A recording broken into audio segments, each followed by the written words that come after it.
Hello students, you are welcome at Physics Academy JEE. I am Vivek Johri. Now we start lecture number 2 of vectors.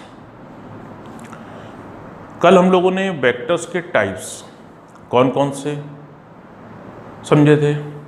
Position vector, displacement vector, polar vectors, axial vectors, equal vectors, opposite vectors, unit vectors, लेकिन type खत्म नहीं हुए थे।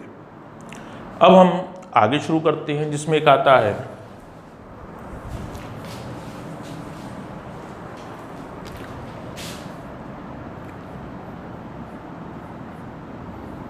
Fixed vector. A fixed vector, if initial point of the vector is fixed, then it is said to be fixed vector. What is its meaning? Suppose we are applying a force at point A.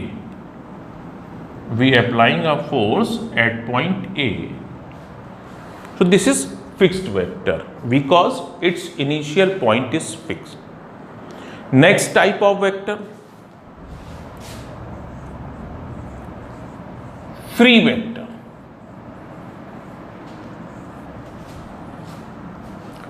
If initial point of the vector is free, then vector is said to be initial vector.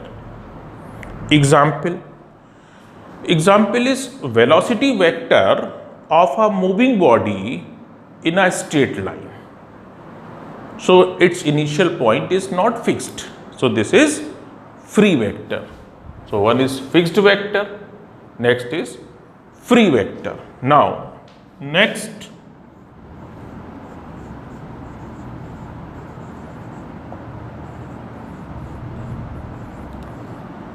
collinear vectors.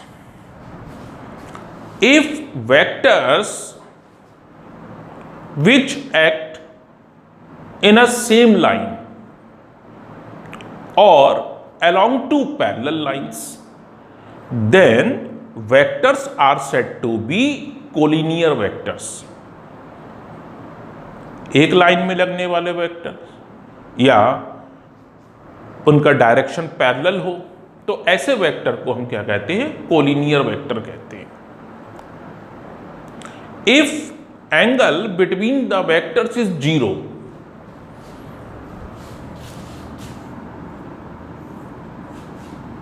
in same direction, these type of collinear vectors are called like vectors or parallel vectors. If the angle between them is 180 degree, it means they are opposite in direction.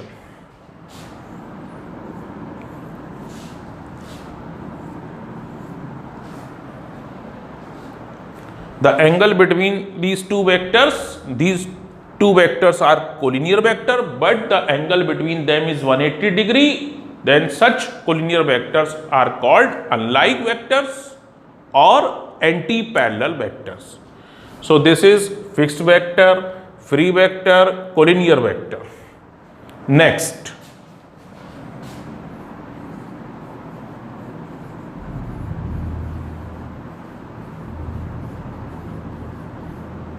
coplanar vectors. The vectors which act in a same plane, then vectors are said to be coplanar vectors. एक ही plane में exist करने वाले vectors coplanar vectors कहलाएंगे। जैसे board का plane है, एक vector ये है, ये है, ये ए vector, B vector, C vector, और all three vectors are in plane of this whiteboard. So these vectors are called coplanar vectors. Next, co-initial vectors.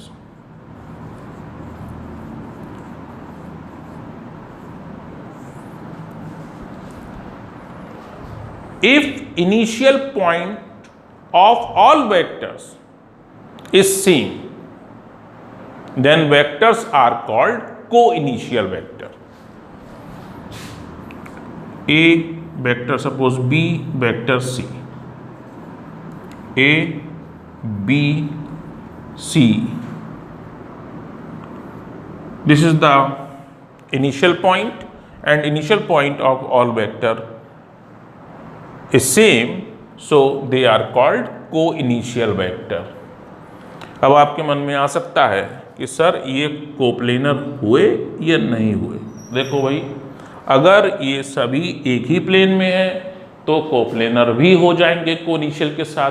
अगर मान लिए C इस डायरेक्शन में है तो ये कोप्लेनर नहीं होंगे। This is called co-initial vector.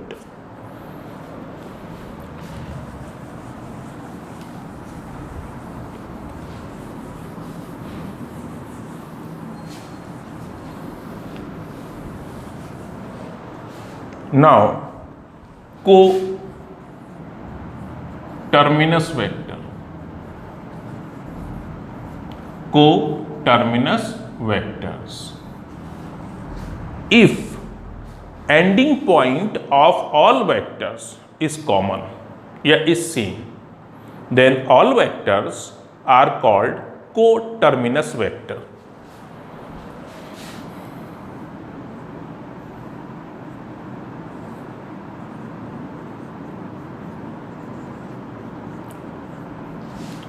Here A, B, C are co-terminus vector.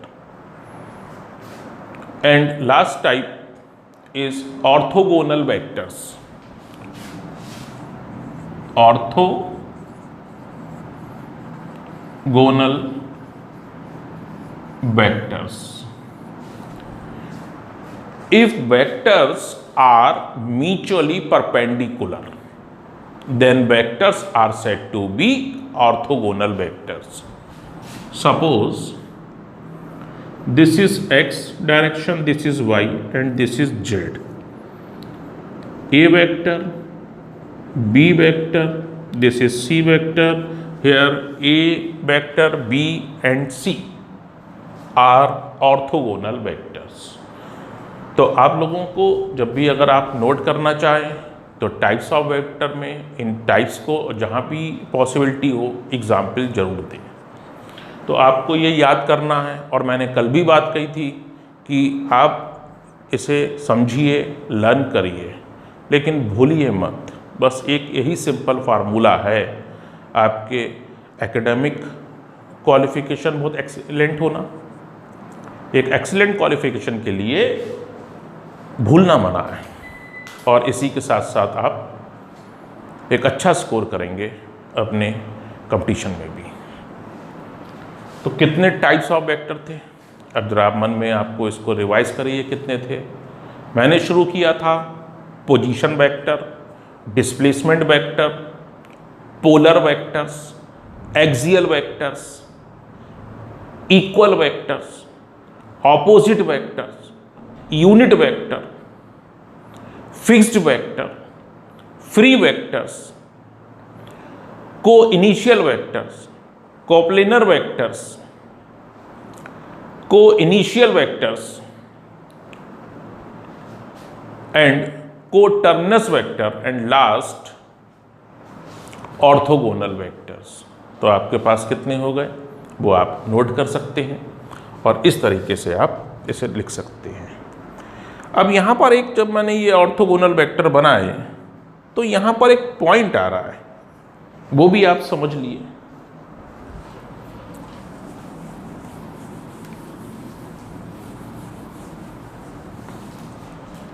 यहाँ पर पॉइंट ये है कि हम लोग मैथ में x और ये y और ये z डिनोट करते हैं। अक्सर यही है, बच्चों से पूछता हूँ कि ये एक्सिस कौन सी हुई, तो बच्चे सीधे बोलते हैं x। तो क्वेश्चन ये उठता है, क्या ये z नहीं हो सकती? तो बच्चे कंफ्यूज हो जाते हैं कि सर ये z हमने तो अभी तक x देखी है।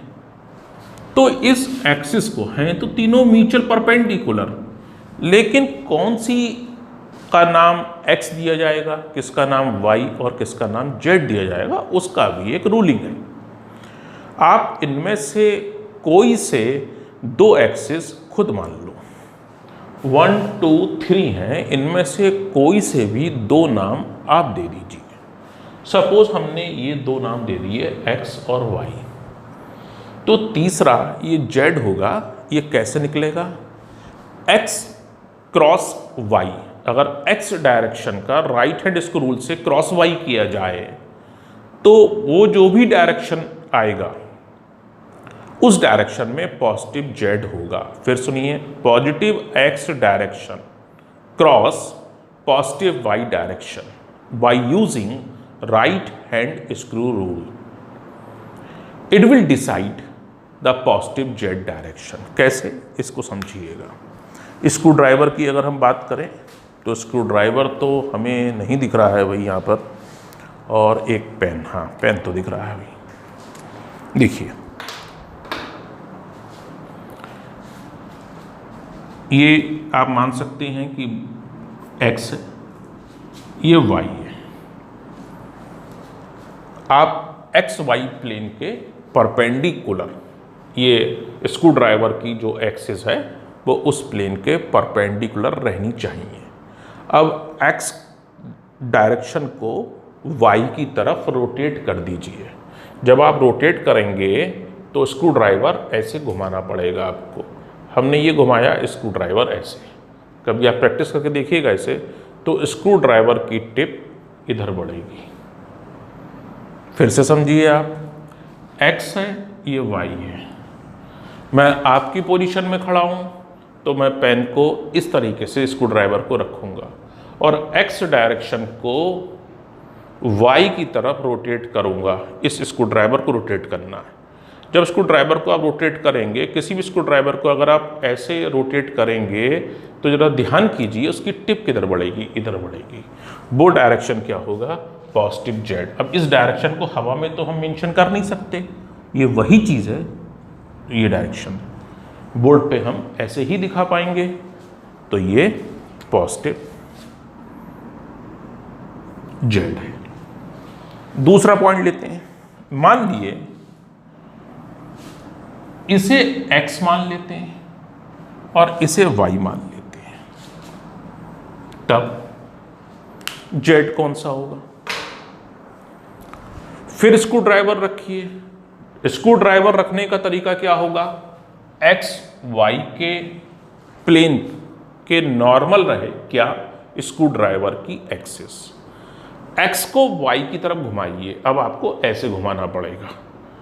ये घूमा, अब स्क्रू ड्राइवर ऐसे रोटेट करेंगे तो ध्यान करिए कि इसकी टिप किधर मूव करेगी। जब ऐसे घुमाएंगे आप तो टिप ऐसे मूव करेगी। इस डायरेक्शन को बोर्ड पर कैसे दिखाएंगे? आप चाहें तो इस डायरेक्शन को आप ऐसे दिखा सकते हैं, ये z हुआ। तो स्टूडेंट्स, x, y और z एक्सिस कैसे डिनोट की जाएंगी? तो सीधी सी बात है, कोई तीनों में से कोई भी दो एक्सिस आप अपने मन की मान लिए x और y, लेकिन z डायरेक्शन तब आएगा जब x क्रॉस y करेंगे by using right hand screw rule, तब आपके पास पॉजिटिव z डायरेक्शन आएगा। तो यहां बातें खत्म हुई types of the vector.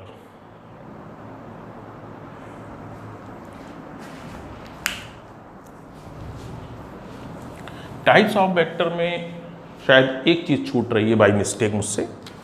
Last vector जिसे आप जीरो वेक्टर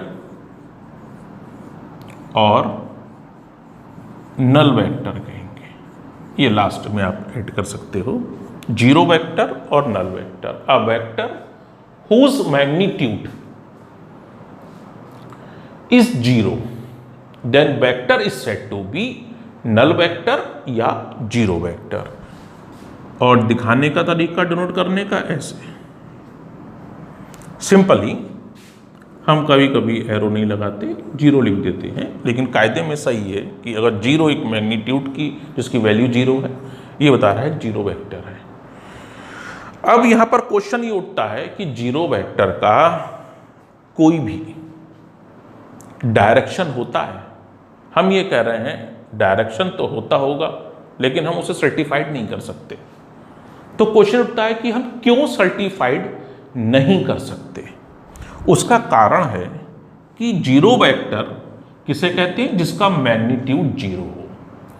अब इसमें पॉइंट आता है, वेक्टर का मैग्नीट्यूड वेक्टर की लेंथ से डिनोट किया जाता है। और वेक्टर की लेंथ कितनी कंसीडर की जाती है, स्टार्टिंग पॉइंट से एंडिंग पॉइंट। अब मैग्नीट्यूड जीरो है तो डेफिनेटली इसकी लेंथ भी जीरो होगी, और लेंथ जीरो होगी तो स्टार्टिंग पॉइंट और एंडिंग पॉइंट कोइंसाइड करेंगे, यानी एक ही पॉइंट पर दोनों एग्जिस्ट करेंगे, तो फिर आप कौन सा डायरेक्शन सर्टिफाइड करोगे। तो हम इतना कह सकते हैं, the direction of zero vector can not be determined. Zero vector का डायरेक्शन हम नहीं निकाल सकते हैं। तो ये आपके टाइप्स ऑफ वेक्टर थे। अब शुरू होगी कहानी एडिशन ऑफ वेक्टर्स, कि वेक्टर को कैसे ऐड किया जाता है। बच्चों, एडिशन जो अभी तक आप करते थे वो होता था अलजेब्रिक सम। बहुत छोटी क्लास से शुरू हुआ था अलजेब्रिक सम। और अलजेब्रिक सम क्या होता है भाई, 6th में या 5th में पढ़ा होगा कि सेम साइन ऐड होते हैं और अपोजिट साइन की वैल्यू सब्ट्रैक्ट होती है। इसको आप अलजेब्रिक सम कहते हैं। लेकिन वेक्टर सम करने का तरीका बिल्कुल अलग रहेगा, और उसमें कौन से तरीके अडॉप्ट किया सकते हैं। तो पहला है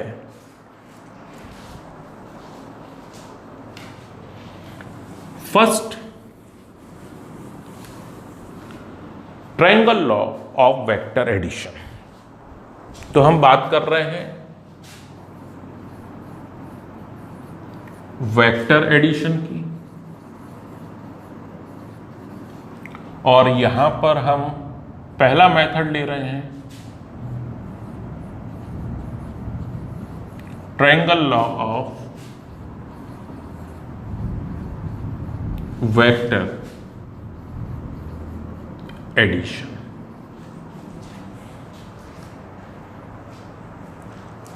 अब ट्रायंगल लॉ की हम बात करें तो वेक्टर एडिशन की हमें जरूरत क्यों पड़ी, ये भी सीख लेना चाहिए। इसको हम बताएं।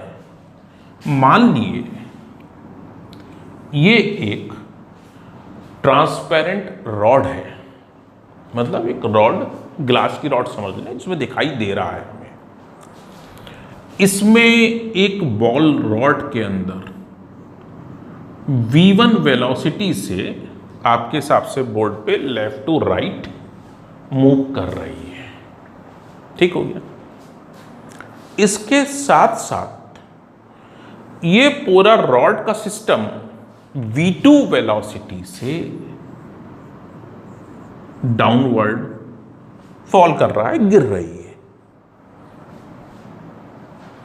तो जरा आप सोचिए कि बॉल का पाथ डिस्प्लेसमेंट या बॉल की वेलोसिटी आपको कैसी नजर आएगी।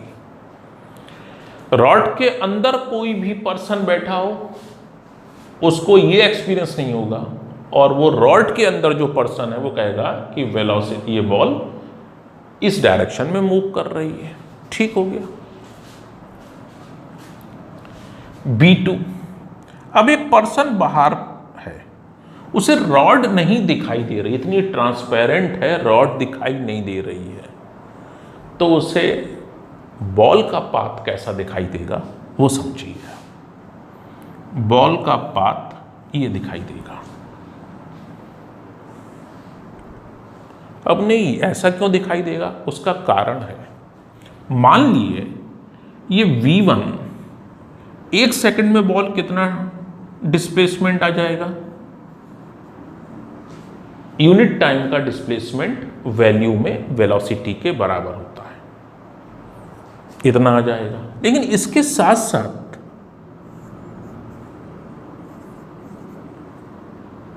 यूनिट टाइम का डिस्प्लेसमेंट v2 के बराबर आएगा। तो दो एक साथ नहीं दिखाई देंगे, उनका ये रिजल्ट दिखाई देगा। और ये रिजल्ट दोनों के सिंपल सम करने से नहीं आ सकता, उसका तरीका वेक्टर एडिशन लॉ से ही कैलकुलेट करना होगा, जिसमें एक तरीका है triangle law of vector addition. तो यहां पर क्यों जरूरत पड़ी वो डिस्कशन कर रहे थे। अब सीधे हम बात करते हैं कि triangle law of vector addition आखिर होता क्या है। देखिए, आपके पास दो वेक्टर हैं, ये वेक्टर ए है और ये वेक्टर बी है। ये एंगल फॉर एग्जाम्पल 60 डिग्री है और ये एंगल 120 डिग्री है। मैं आपसे अगर एक छोटा सा क्वेश्चन करूं कि वेक्टर ए और वेक्टर बी के बीच बनने वाला एंगल कितना है, तो जो आपका दिमाग या मन कहेगा वो कहेगा 120 डिग्री, क्योंकि सर ने पूछा था वेक्टर ए और वेक्टर बी के बीच का एंगल कितना है। लेकिन किसी भी प्रॉब्लम में अगर ये सेंटेंस दिया हो the angle between vector A and vector B, तो इसका मतलब होता है the angle between direction of vector A and direction of vector B. बोले सर फिर डायरेक्शन ऑफ वेक्टर का मतलब क्या है? Starting point to ending point, starting point to ending point. तो ए का डायरेक्शन क्या है? ये है। और बी का डायरेक्शन क्या है? ये है। तो ए और बी के बीच का एंगल 60 डिग्री है, ना कि 120 डिग्री। इस बात को ध्यान दिया जाए। फिलहाल आगे बढ़ते हैं। ये दो वेक्टर हैं और उनके बीच शायद ये एंगल अल्फा है, एग्जाम्पल के तौर पर। अब यहां पर अगर हम वेक्टर ए को ड्रा करें, उसके एंडिंग पॉइंट से वेक्टर बी को ड्रा करें, पहले वाले का स्टार्टिंग पॉइंट और दूसरे वाले का एंडिंग पॉइंट को मिलाकर एक नया वेक्टर बनाएं, तो ये इन दोनों के वेक्टर एडिशन को रिप्रेजेंट करेगा। अब triangle law of vector addition क्या है? If two vectors both in magnitude and direction represent two sides of a triangle in a same order, then the third side of that triangle in opposite order will represent the resultant vector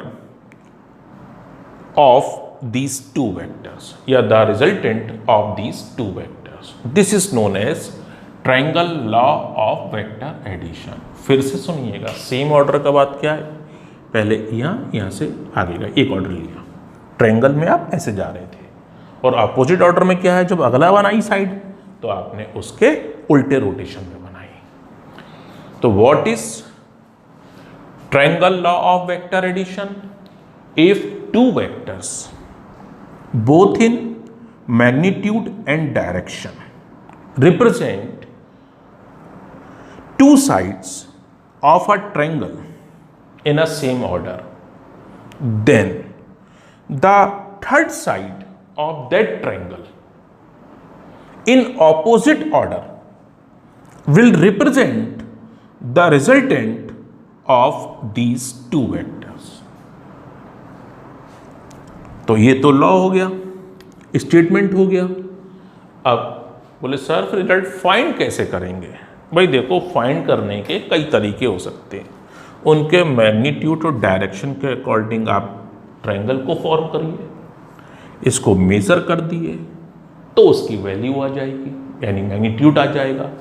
और अगर आप ये angle find कर लेंगे तो हमें ये भी पता लग जाएगा कि ये रिजल्टेंट का डायरेक्शन क्या है।